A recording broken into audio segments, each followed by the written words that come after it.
Hi cops, welcome back to my channel. Anfield Road Stand Update. New images show completed upper tier seating and concourse first look.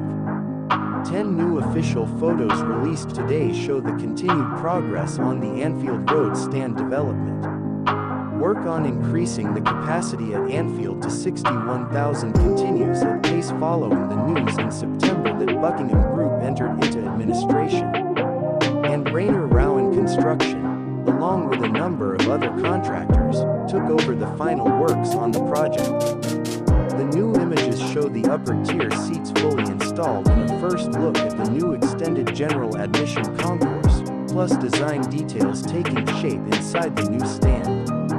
There is still more work to be completed before the stand can be fully operational and LFC is able to welcome 61,000 fans to Anfield on a match day.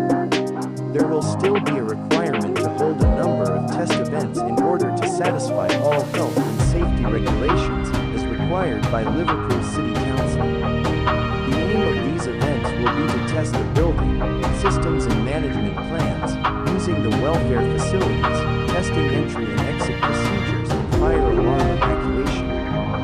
These events are expected to take place before the end of the calendar year. Once these events have taken place and a safety certificate has been granted, the top tier will open in a phased approach. Everyone at LFC, and all those working on this project, continue to do everything possible to complete the final works and fully open the stand.